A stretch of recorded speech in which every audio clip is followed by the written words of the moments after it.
New set means new tech. New studio, so many cameras, so many lights are on me right now.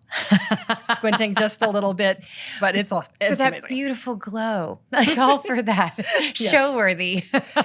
It's the bright lights of Broadway here at the Marketing Blender Show. That's right, exactly. And we are super excited. Samaria is joining us. Samaria Boyd is our social media expert, and she is going to be tuning in with us because since we are doing live, this is live Q&A day, so you guys get to tell us what you want us to talk about. So I love thinking on my feet, but I'm not going to lie. I'm a little butterflies in the stomach right now. Like, okay, am I caffeinated enough? Am I ready? I think you're caffeinated enough. I think we're going to be okay.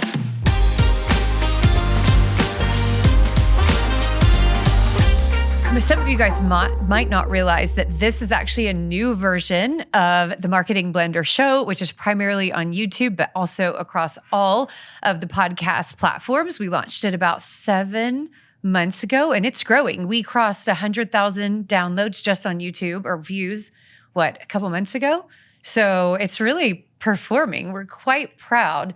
But now we're being put on the spot because it's one thing when you get to practice your content. It's another thing when you just get to wait to see what people want to surprise you with. All right, fantastic. So I know that yesterday I was actually talking with someone in my network and she submitted a question. So I'm going to go ahead and start with that one. This question is from Robin Schaffer, who is an analyst relations expert. And she was asking the question, oh, absolutely. She wanted to know, she works with a lot of startups, and they all seem to want to target the CEO. They're all like, oh, our decision maker is the CEO or the business owner, so that's the person that we want to talk to. Unfortunately, a lot of the time, the problem they're solving is something that's downstream from the CEO. Oh. There's an internal user, someone in the organization they're actually solving the problem for that is not that final decision maker who signs the checks. Yeah. And so she's seeing an issue with all these organizations that just want to target the CEO, but they have trouble differentiating and having their message heard because it's at that level, it's a pretty high level conversation with the CEO. And if you're not solving a CEO level problem with your solution, what do you even say? And this is actually something I see a lot with sales-led organizations. They want to have that shortest path to closing the deal possible. So sometimes they actually ignore the internal champions and they just want to have those CEO to CEO conversations, don't want to talk to anybody else. But first of all, you have to be solving a problem that's big enough to be worth solving. It has to be solved for someone who has influence in the organization. And it has to be solved for someone who cares about solving the problem. So it doesn't have to be someone who has the final authority to say yes or no, but it has to be someone who can actually influence. So a lot of the times when we're working with B2B companies that have that internal champion, that person, maybe they're 2 or 3 steps down from the CEO who's actually having the problem, who's actually suffering with it and needs to have it solved, they need to have help with selling up the food chain. Yes. That means your messaging, your marketing messaging should absolutely be focused first and foremost on that key buyer persona who's the internal champion, because they're the one that you have to get your foot in the door with. You're the one whose attention you have to grab. They're the one you have to persuade to have an initial conversation. But then you need to be providing them with tools to sell to the buyer committee, which is usually CEO, CFO. There may be 1 or 2 other key decision makers or blockers in the technology space. There's usually an IT manager, a sniper of some kind. So they're going to be actually very happy to give that information to the person who's able to say yes on a monetary level if you give them the cheat sheet. So your buyer personas should include that full buyer committee. But I completely agree with Robin that there's an issue with thinking that you're always selling to the CEO. Yes. If you're not solving the CEO's problems and there's not a way to frame your messaging to make it clear what problem you are solving for a CEO, don't go that route. Go the route of influencing the champion who's going to take you into the final decision making. Absolutely. I mean, it's why we follow the processes we do, right? So first things first, of course, who are your buyer personas? Sometimes it is a CEO and insert the title of the advocate. But those are different messaging pathways because the pain flows through the organization differently. And sometimes the advocate is don't get me fired, right? Or sometimes the buyer persona relationship between one and the other is that this person, the advocate, really does have decision-making power. The CEO only gives a signature, and they trust that person, so they don't really care. So if that person says yes and says, hey, boss, I need a signature on this, they get it. So really understanding what those roles and relationships probably look like, and then you're exactly right, arming each person. But that's about sales mapping and buyer journey mapping and saying, well, how does each person go about their decision making? What do they need to feel confident to bring it to committee or to sell it up in the organization or to confidently own the decision that they're going to be held accountable for?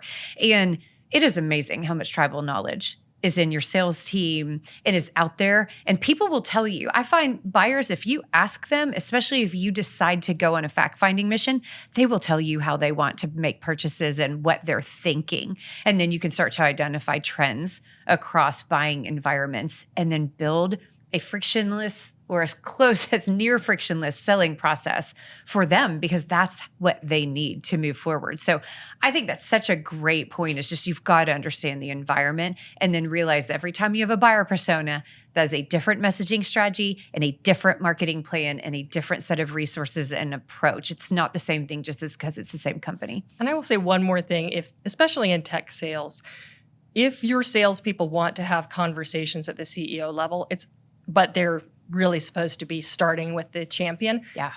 Having a social CEO, so having the CEO of your organization be the one who's out there in the public eye, connecting on, for example, LinkedIn with other CEOs that you would like to sell to, that's going to work a lot better than the salesperson trying to knock on the door of a CEO who doesn't necessarily see them as an equal.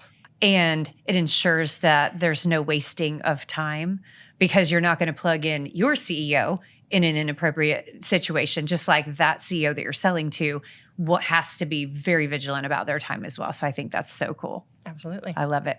All right. Samaria, Charlie, do we got you online? We're perfect. I love it. Good. So exciting. Okay. Any questions rolling in? Alrighty. Not yet in the comments, but we do have another question from Benny who asks, where should I start with using AI for my marketing? Ooh. Guess we knew the AI questions were coming. Definitely. Well, I like this question. I mean, we've been doing AI for years, 4, maybe as many as 4. We've been it's been in the AI game for a long time. Yeah, since they really started coming out. So, okay, I'm going to let you do the where do you start because you work with a lot of small businesses, have led our small business program. So I want to start with if you're the doer, where do the doers how do they best use AI in marketing? And then we'll start rolling it back to bigger processes. Sure. So I'm going to start with content marketing because that's where I cut my teeth. Mm-hmm. I would say that when you're looking at AI, don't think it's going to do everything for you. Ask it to find things for you. Yeah. And to help you with ideation. We found using these tools that AI can find data, it can find sources, it can help create outlines, help you structure things faster. It's not very good at writing long-form content. No.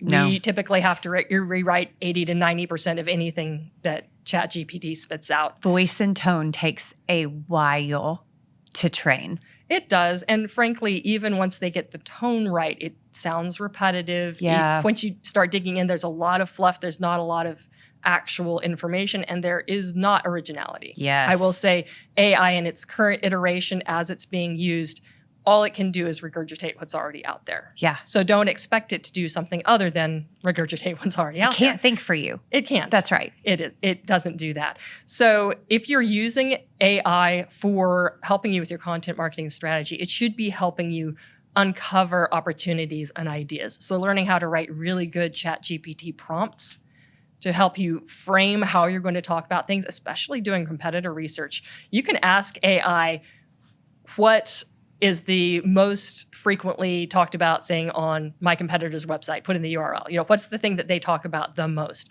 What is their top performing content? You can find all kinds of information quick with just that query-based language in ChatGPT that helps you understand what other people are being successful with. You need to take a look at that.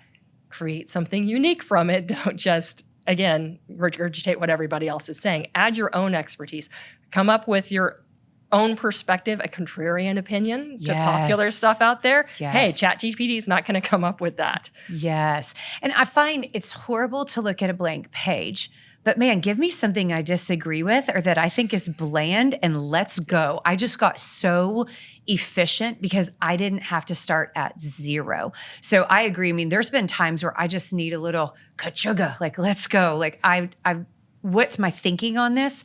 And I'll just want to hear as quickly as possible what are people saying about this topic.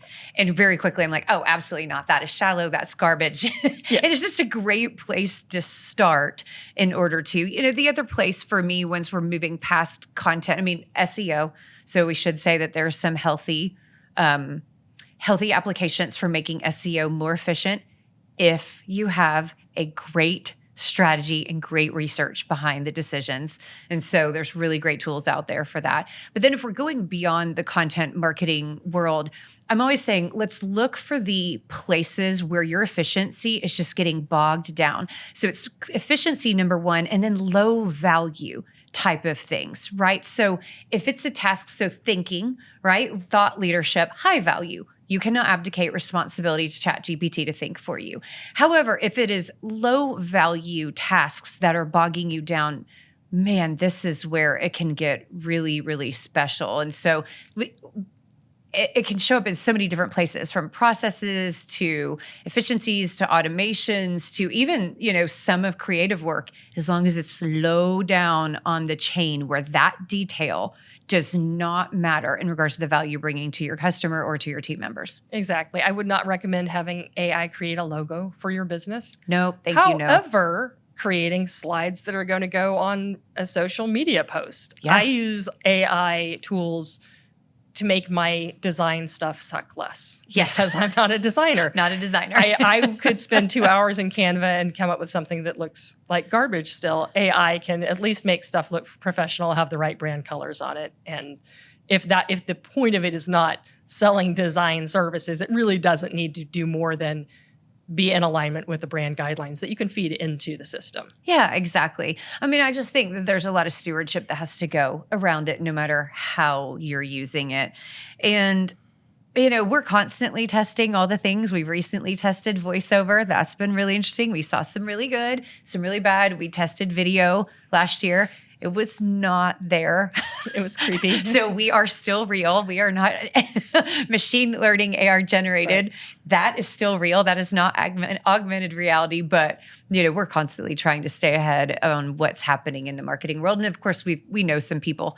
I'm not a developer, but they are fixing bugs and they're speeding up their code development with it. But they say the same thing. I can't think for you. But how does it augment, what you're capable of creating? Because we are still creators and we want to be. We shouldn't want to get out of owning the voice that we have in the world and owning our authentic addition to what's already been created right there, because it's just regurgitating for now. So we want to keep contributing. It is. Yep. I'm sure we'll have more AI questions later. I know. Exactly. Later in the live. Exactly. All right. What do we got next? All righty. So over on Facebook, the question is, I know I need to do more video for marketing. What are some ways that I can make this easier? And that's from Nimesh. Oh, okay. I'm just going to say start. Start now. Start. Stop making excuses. Stop saying I don't know how to do this because you have a phone, a really amazing phone on your camera. So we need to start. So I think so many people get overwhelmed with this is going to be so time consuming that they just don't ever put it out there. So that's where I'm going to start, is do something, do anything. We do a ton of videos. So, all right, what's your next tip? Always start with answering questions. One of the things that I find for people who are not comfortable with or familiar with public speaking is they will freeze, they will have sweat running down their face, they'll have a heart attack over trying to say scripted words. They can literally be reading off a teleprompter and they will forget how to speak their native language. However, if you are just answering a question that someone's asking you as if it was a natural conversation, most people actually do fine. They don't need to have a script. They just need to have a couple of bullet points that they're going to cover. And that's the kind of content that people love to consume. They like to hear opinions. They like to hear advice. They like helpful tips. It doesn't have to be professionally produced. You don't have to have your own studio. Please do make sure you're not shooting outside in a windy environment, because nobody likes to hear while they're trying to listen to your video. But don't overthink, is this the most beautifully produced piece of content ever? You are not, beach body, look at my luxury lifestyle. If you're in B2B especially, people want to understand how they can make progress toward their goals. If you're helping them with that, you're the friendly face that they're going to trust. Totally agree. I was writing down a few others. I think what you said about the technical is so great. I mean, figure it out once and then be done. Record your videos there every time. Ask the question about the microphone and buy it and set it up and test it. But figure out your system. Buy the little tripod, buy the big tripod. But it doesn't have to be expensive, but set up your system one time, get good enough quality that makes you look professional, and then allow your content to shine. So I think that's huge, because we will overthink that all the time. Also, make a list, because if you're like me, your best ideas are going to come from driving in the car, being in the shower, having a glass of wine, and talking to my husband. Not great times for filming video, but it is a great time to create a little note in your phone and be like, oh, I want to talk about this. This is interesting. And then steal like an artist. I love that book by Austin Kleon. Watch the good ones out there. Watch the people in your industry. Daisy earlier mentioned having a contrarian opinion. Watch what they're doing. Be inspired. Think, oh, they're in a different industry. Can I take that approach that they're using, or that trend? Man, watch what Samaria is doing on our clients' social feeds, and then be inspired by what they're doing and what's working, and then say, wow, can that specific approach work for me? And then bulk create content. I'm sure you guys will not be surprised to hear that we do not just record one episode at a time. We don't even bother to change our shirts back-to-back episodes anymore. And that creates tons of shorts, tons of repurposed content, and it's all good. So you don't have to do long-form content like we do. We prefer this conversational style. But if you, in your note, have 25 different topics, set it up and hit start and play or record. One of those words. Gotta love live. Can't edit this out. But hit record 25 times. There's 25 videos. Guess what? Your first 3 might stink. You've still got 22 left. You're way ahead of the curve. So don't overthink it. Really launch. Overdo what you think, but just start getting it out there, because after that first time, you never have to have a first time again, right? So you'll just keep getting better, and better. So also consider how many different places you're going to be using video. So people tend to pigeonhole video as a social media theme, or it just goes on YouTube. No, video should be something that you can use on your website. Every blog that has a keyword that a video could help boost your SEO rankings for, make a video about it. Amen, sister. It can literally be 90 seconds long. Put it on YouTube. Make sure it has the same keyword as the one you're trying to rank for. Put it on your website. Make sure you're including video as an option in your emails. Landing pages always perform better with video on them. So don't just think of video as being a social content strategy. Think of video everywhere. And it might be that that's the thing that helps you get started, is thinking, hey, this is not going on social where everybody sees it. It's just going in an email campaign that's going to people who are already in my customer list. They're probably going to be okay with it. Yeah. And social media posts, they have the lifespan of a housefly. Like, it's okay. Get it out there. Move on. Create another one and just keep going. All right. I love it. Alrighty. This question came from, I think, a speaking engagement. It's from Bill. Little long. Got to do the build up. So I started an HVAC company last year, and it's just me for now. I want to learn more about how to grow my business with online marketing. So far, he says he has a website, business cards, and a Google profile set up. And he's wondering about the Google Guarantee program. I posted on Nextdoor, which landed me a few jobs and referrals. I have a Yelp profile, and I've done some door knockers, but I'm not paying for any of that. So how does he get more business? He'd like to have multiple jobs per day and get busy enough to hire another tech. Oh, this is so good. This one, I can feel it in my chest because he's a bold, brand new business owner. I just want so much to make sure that he does not make bad decisions. Yes. Like I can feel like it rising in me like, oh gosh, don't be taken advantage of. Yep. So first of all, I want to say bravo, Bill, that you have done a lot of building blocks. I mean, I heard a website, I heard a Google My Business, I heard Yelp, I heard door knockers. So you're putting a lot of different things out there. So bravo that you are putting marketing first. So that's the good news. I would say the bad news is HVAC and local services in general can be highly competitive, and they can really be dominated by the big guys. And so you've got to be really, really careful at not believing any agency or any group of people saying, oh, this always works. Because when you have a high competition landscape, things have a tendency to be more expensive in the online. Now, the good news is, so we're doing good news, bad news, good news. The good news, though, is that you can win. David can beat Goliath.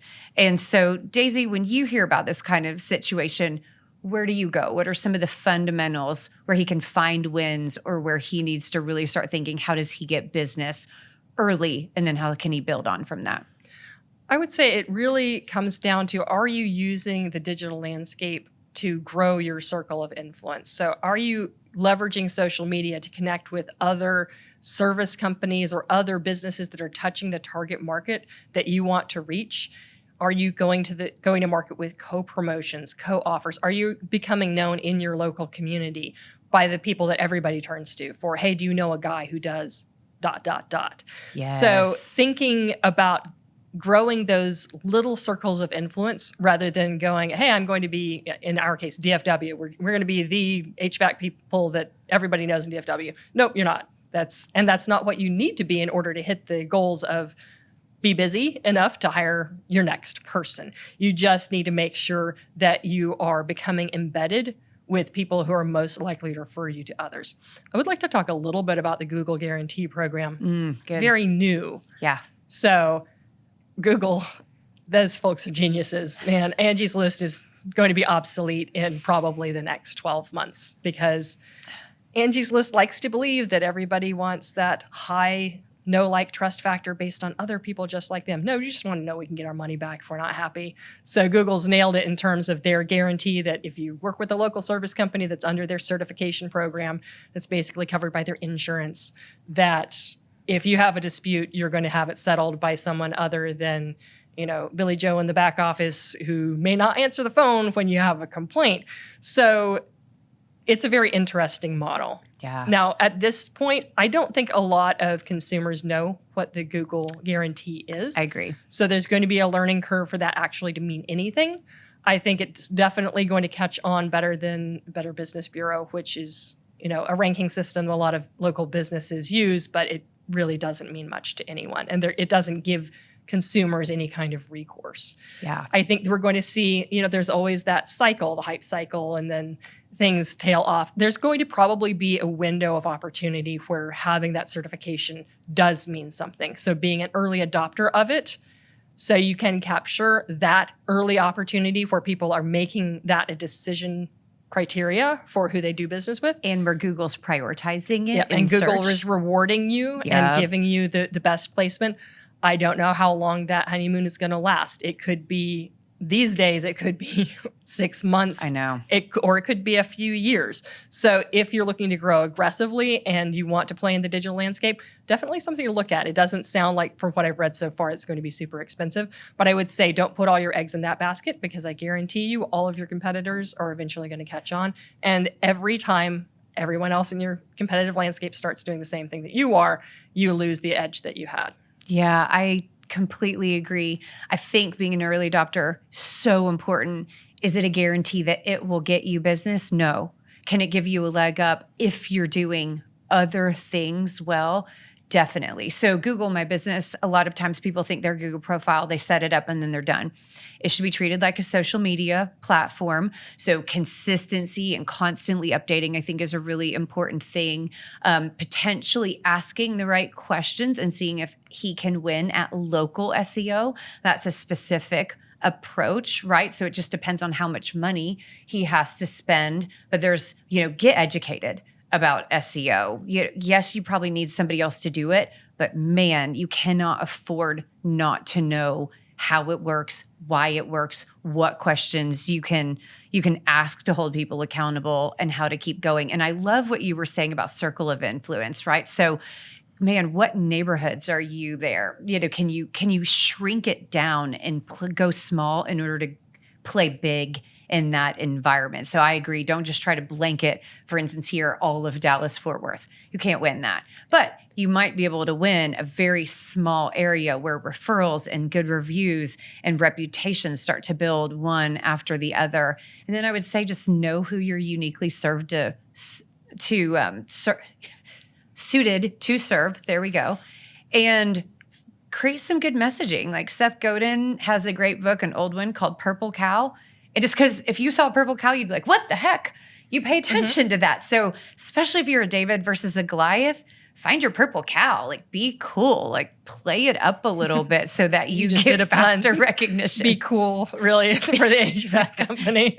Yes. Yes, I would say I'm so petty. Figure out the thing about the experience that you can make different. Yeah. Because that's the thing that makes you remarkable, the thing that makes people remark about you to others, it makes you memorable. And it's always going to be in the HVAC industry, there's going to be a strong referral piece of it, because recurring business is going to be next time my air conditioner goes out, hopefully not for another decade and a half at least. So you do need to be cultivating that. So creating an exceptional customer experience, not just good enough to get you a good review on Google, but enough that people are like, oh my gosh, you won't believe when these folks came out and they worked on my air conditioning. I learned things I didn't know before. They made sure that this was right. It told me about an issue I wasn't even aware of. So, creating that remarkable customer experience is going to be something that helps you compete against the big players. Yeah, absolutely. Absolutely. And I want to say this for everybody.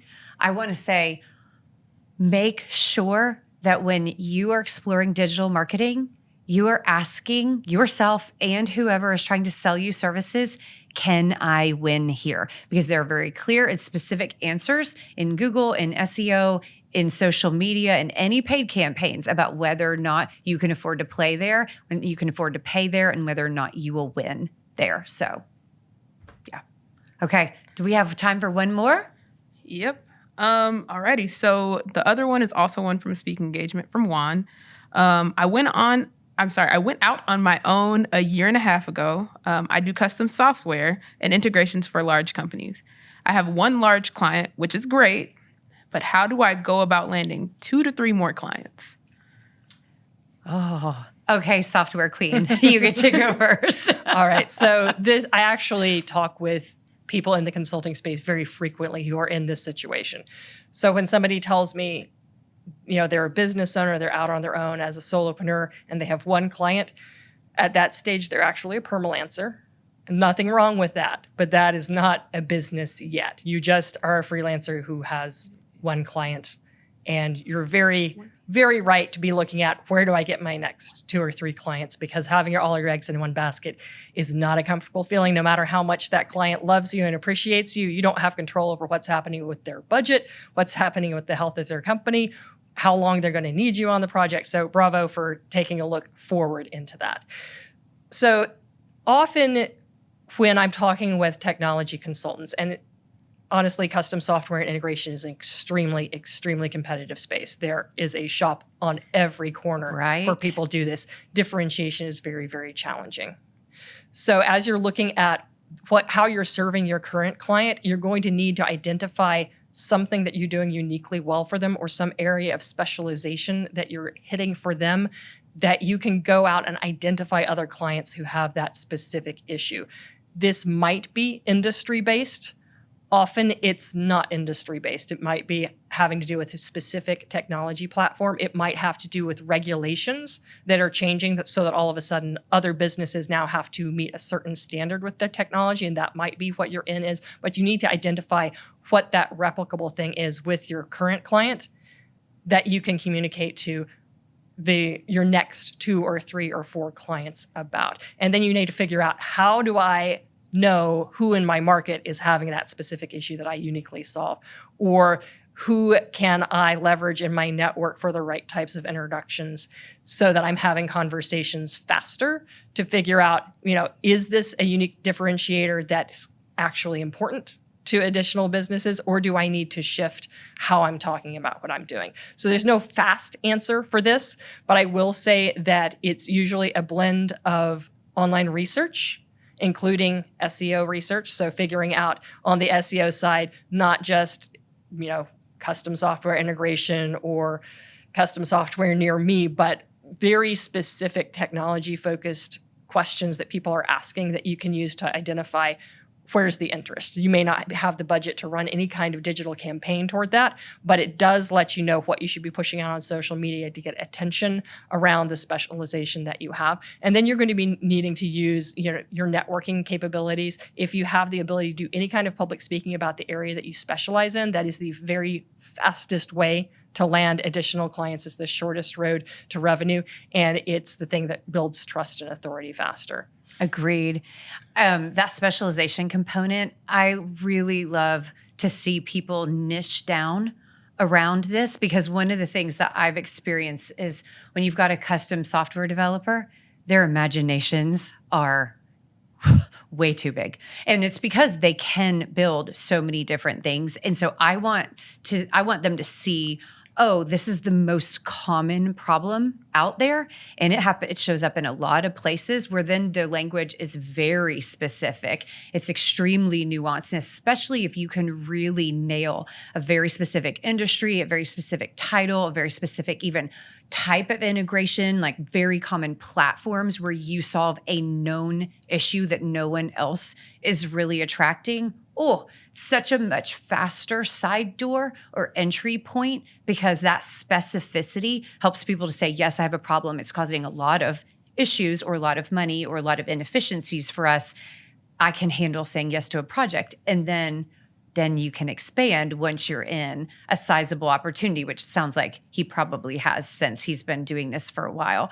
So that's one of the things that I love. And then it also account-based marketing, which exactly plays into what you were saying, is one of the really big ones. Like anytime I hear somebody only needs 2 or 3 or even 5 or 7 clients to make or break their success in the next 12 to 24 years, that is sales and marketing alignment right there. And so it is exactly like Daisy was mentioning.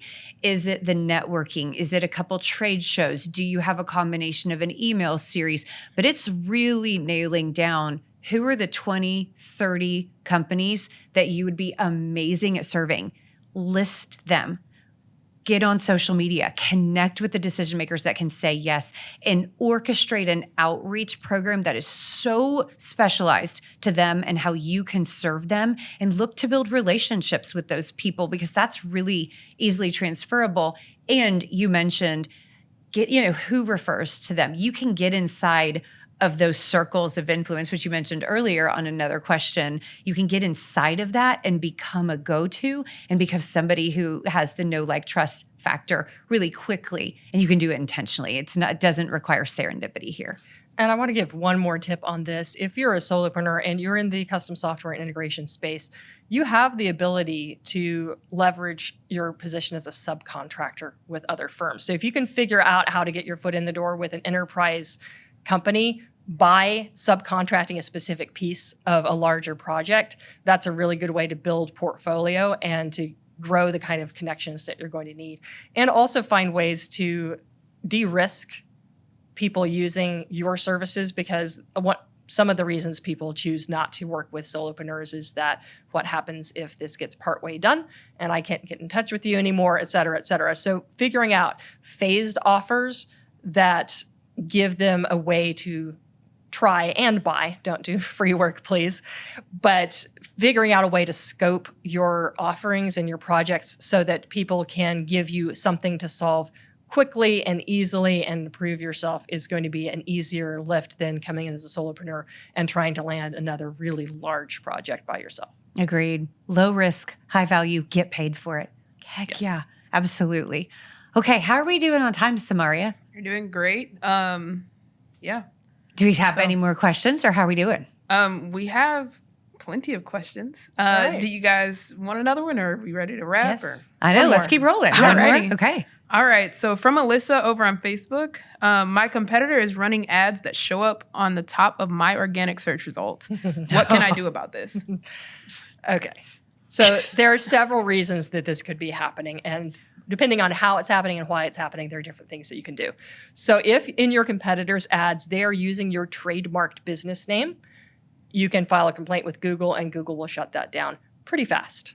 So that other companies are not allowed to go online and impersonate you and try to steal your brand name traffic and direct it to their ads.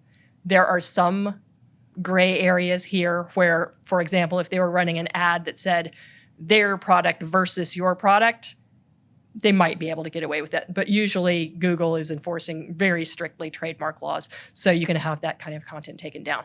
Another reason that competitors might be showing up on top of your brand name organic search results is if they are bidding on your brand name but not using your name in their ad copy. Because it's a smart strategy. Yeah, I hate to say it. It's a smart strategy. If you're not doing this with your competitors and you can afford to, you probably should, because it's perfectly legal to do that. They know that your visitors are looking for something like your solution and they're like it, so they're going to do it. Not a whole lot you can do about that, except you can bid on your own brand name. A lot of companies that I talk to balk at this. They're like, I shouldn't have to bid on my own brand name. But why not? Number one, it's your brand name. You want your own ads showing up above your organic search results rather than your competitors' ads, because some ads are going to go there. Might as well be yours. It's also going to cost you a lot less to compete for that space than it will cost your competitors. Your competitors would have to way outspend you to get that top spot. Guess what? You're able to use your brand name. They're not able to use your brand name. So Google is going to give your ads preferred placement for a lot less money. So you might as well put a little bit of money toward bidding on your own brand name so you show up there. Another reason that competitor ads might be showing up is that they're just focusing on keywords that are related to the types of services and products that you provide. Again, you should be looking at your competitors' ad strategies, and you can literally see all of this information. This is not hidden or private. You can use tools like SEMrush or other tools to find out exactly what your competitors are doing, what keywords they're using, what they're bidding on, so that you can develop your own ad strategy based on where it's worthwhile to spend your money. Oh my gosh, agree on all of that. So good. Looking at your competitor's ad strategy, huge, right? Because they're actually giving you a nod that you're a player in that space. So this is a really awesome opportunity to take a look at your positioning and where do you fit and how can you really leverage and amplify your position and your perceived reputation in the market, because there might be places where you can go bigger. You know, you're the originator or you're the one or you're the something, right? There's a reason that other people are anchoring to that. So that's important. Also, beware of you wanting to chase down that competitor. Stay focused on your business, where you need to be, what your ad strategy is, and what this tells you about being successful. So I get really nervous about people getting competitor-centered. So it doesn't sound like she is. I think she's asking a great question, but just because your competitor is doing it or saying or doing something that makes you angry does not necessarily mean it deserves any of your attention. You should look, you should consider strategically, what does this say about my opportunities, and then go back to your messaging and your point of view. And then always sharpen the message. You know, you said there's so many tools to kind of get an idea of what's working. And so pay attention to your competitors around what is working, what do I want to accomplish here?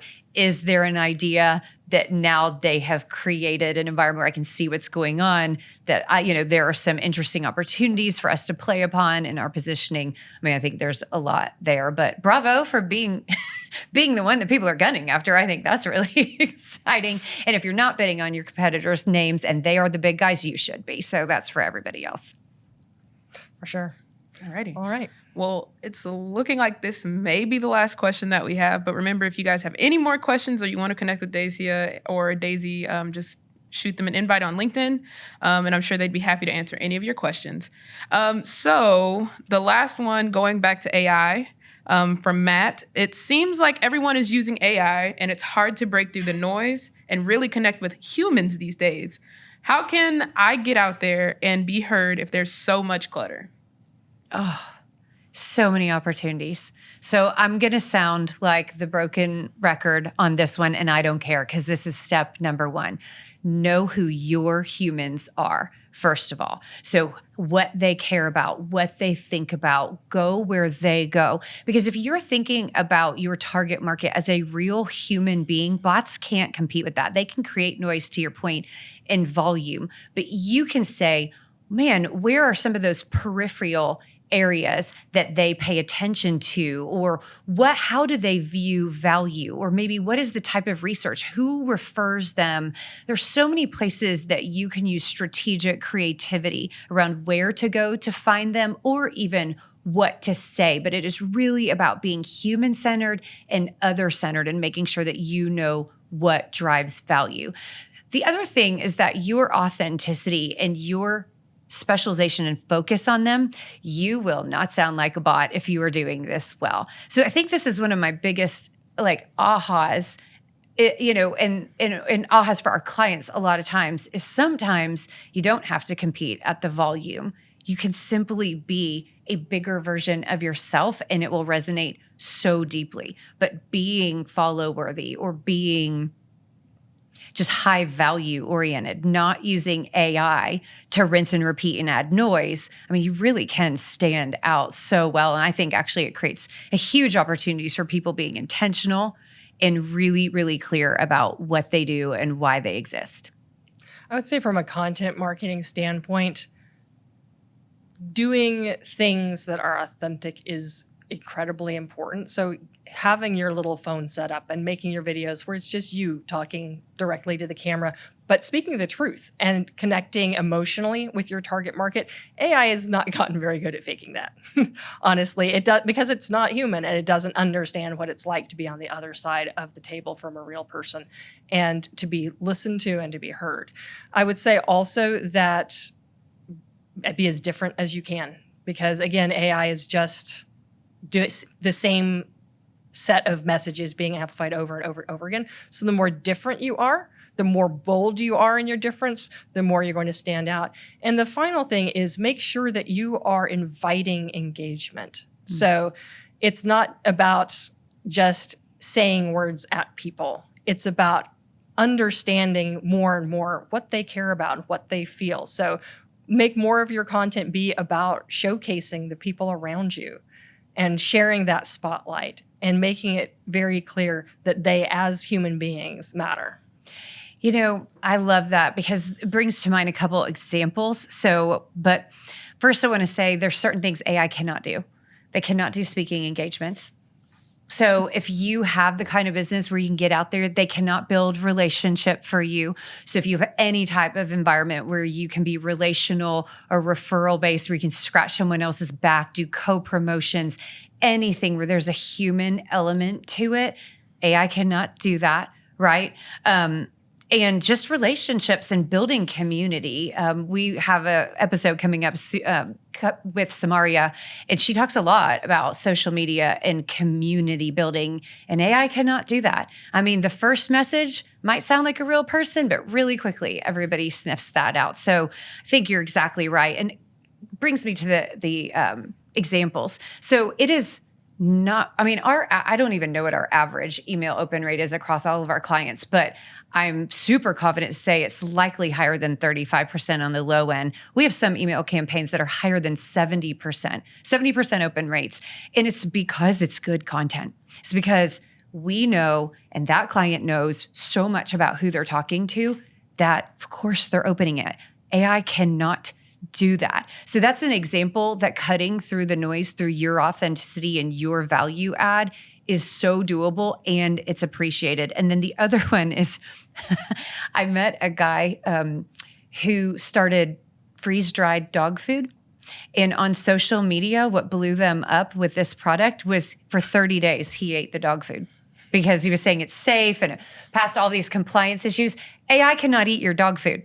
Like it will not come up with the things that make you so likable. And so just sink into who you are. And it does not matter if you're an extrovert versus an introvert, a creative versus a serious. There's places for all of that in this world, and simply going deeper in who you are. AI cannot replace your humanity. And guess what? While we all like its efficiency, we don't want it to replace you, and nobody else does either. So Gosh, I'm so glad to end on a soapbox. It's like my favorite thing. Thanks, Samaria. No problem. Fantastic. All right. Any final encouragements or thoughts that any of these questions brought up for you? I think it's really encouraging to see people thinking the right way about the problems that they're trying to solve. Yeah. And it's okay to start wherever you are with marketing, testing and trying. And it's absolutely the best idea to ask questions early and often so that you can learn from other people's mistakes instead of from your own. Yeah.